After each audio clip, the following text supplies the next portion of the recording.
In this lesson, we're going to learn about differential equations. A differential equation, or a diffie-Q, sometimes they're called, or an ordinary differential equation, is an equation that has as a function of x and y's and the derivatives of y. And then a differential equation will have a general solution that represents a family of functions. So it's kind of a next step where when we solve an equation, we get a new equation or a new function. And actually, it represents a whole bunch of functions. When the general solution is solved for a specific point that it goes through, we call that a particular solution with the given initial conditions. Okay?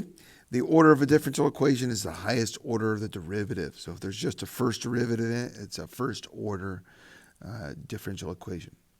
Okay, some differential equations have these things called singular solutions that kind of can't be solved, but we're not worried about that right now. We're going to look at some, just kind of the basics of differential equations. Okay?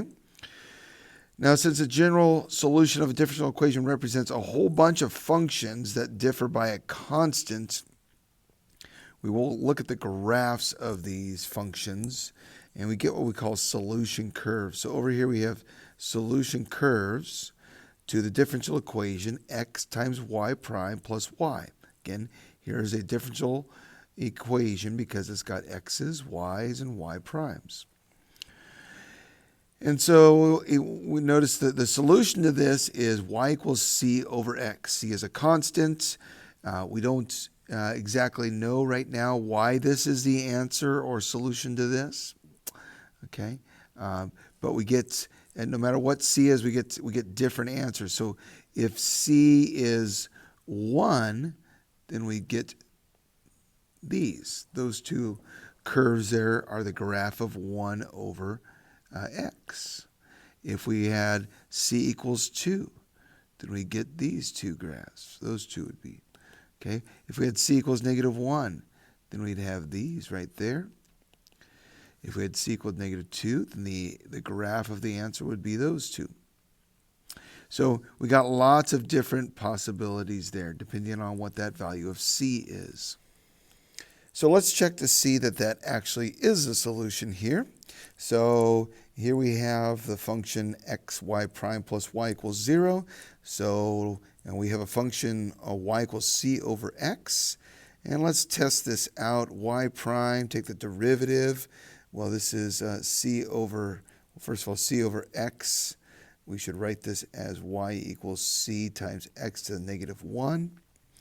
And so we use our derivative rules. I know we've been talking about integrals, but to remember derivative, we drop the -1 down, multiply by that, times x, and subtract 1 to the -2. All right? Or -c over x squared. So there's y prime. So let's go ahead and take our function here, our equation. It's not really a function. And we'll substitute here. Well, we've got x times y prime, which we just found out was -c over x squared, plus y, which is defined here as c over x. All right, and so supposedly that is 0. Well, what's going to happen here? This x cancels with one of those, and that gives us -c over x plus c over x equals 0. Is that true? Yes. 0 equals 0. Check. So yes, it is. So it does work. Well, there's a different differential equation, xy prime minus 3y equals 0. And here's a solution. Maybe you might want to pause this and try it out. See if you can verify that this is the solution. So we've got, if this is y, then y prime equals 3cx squared. Again, c is a constant. Drop the 3, subtract 1. Let's plug that into our equation here.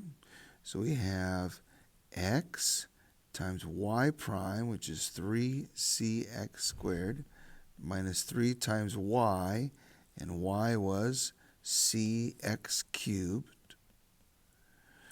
And supposedly that's 0, question mark.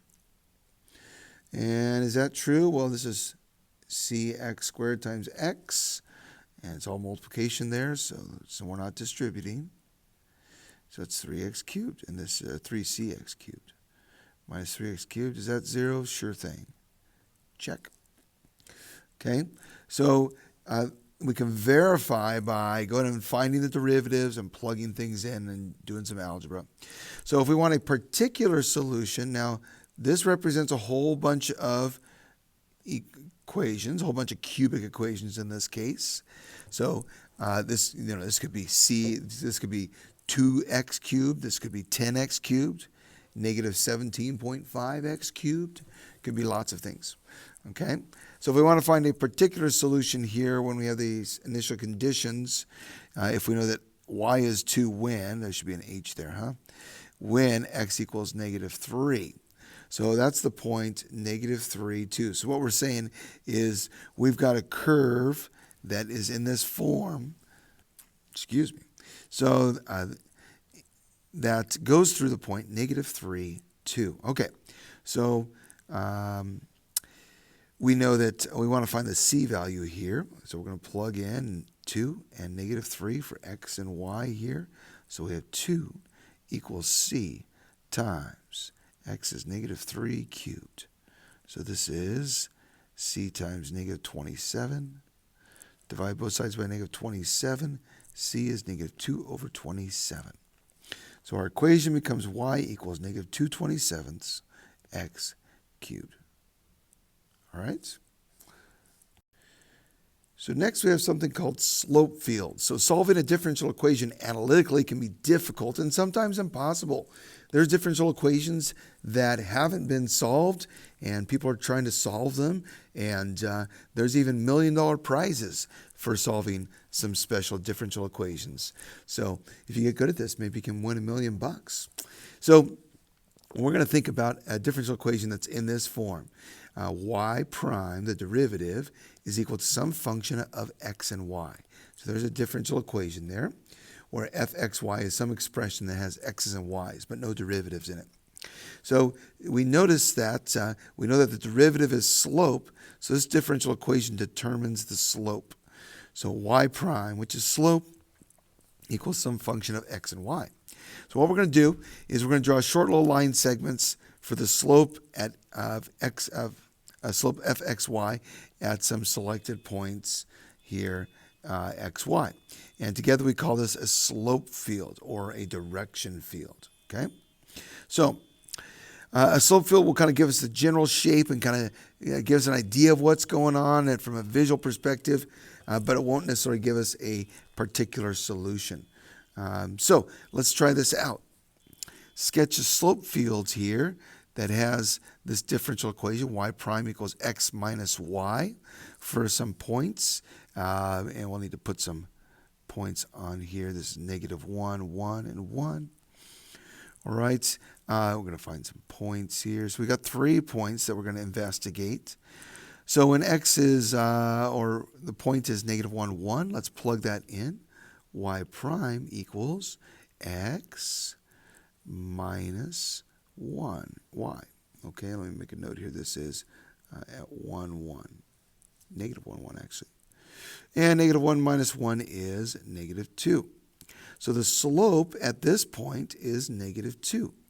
So it's going to be pointing down. Let's see, down here is negative 1. So it's going to be kind of pointing down there. We're going to make an approximate, might be just a touch steeper. There we go. We'll make an approximate graph there, or a slope that is. When we have the point 0, 1, then y prime equals 0 minus 1, which is negative 1. So at the point 0, 1, the slope is negative 1. So it's going to be pointing right down towards this value right here. And one more, let's try the point 1, 1. And so y prime equals 1 minus 1, which is 0. And so we get this little line right there. Okay? So what this means is that if our graph comes through this point, at that point it's going to have a derivative or a slope of negative 2. If our graph comes through this point, it's going to have a slope of negative 1. If our graph comes through this point, it's going to have a slope of 0. Okay? So, that's just 3 points. That really doesn't give us much of a picture. So let's investigate some more points for a different function here. So here's the graph y prime equals 2x plus y. That's our differential equation. And so let's plug in some numbers. So let's pick a point 0, 0. So when x is 0, we have 2 times 0 plus 0, which is 0. So I'm going to put a little horizontal line at 0, 0. At 0, 1, we get 2 times 0, which is 0, plus 1. So we now have a slope of 1. At 0, 2, we have still 0. Every time we plug in 0 for x is 0 plus 2. So now we have a slope of 2. And then 0 plus 3, slope of 3. 0 plus 4, 0 plus 5. The slopes are getting a little steeper. Okay? And if we do negative 1, 0, negative 1, that's going to go down here. It's going to be going down. Plug in 1, 0. So 2 times 1 is 1, plus 0 is 2. So we have a slope of 2. And then we have 1, 1. So that would be 2 plus 1. That'd be 3. Okay, then we'd have plus 2. So it'd be 2 plus 2, which would be 4. Then a slope of 5. Then a slope of 6. Then a slope of 7. Okay, so I'm just plugging each of these x, y's into here, and we can find a pattern. If x is 1, that's 2, plus negative 1 is 1. So now we're going to just kind of continue that. You may want to pause it and try it for yourself there. Okay, so if we have the point 2, 0, so plug in 2. 2 times 2 is 4, plus 0 is 4.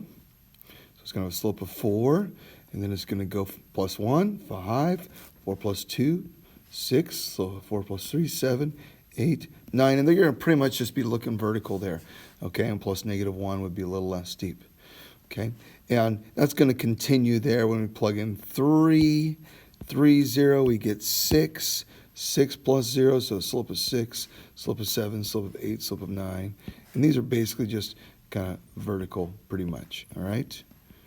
So we got all of these. Plug in 5 is going to have a slope of 10, 11, 12, 13, 14, 15, okay?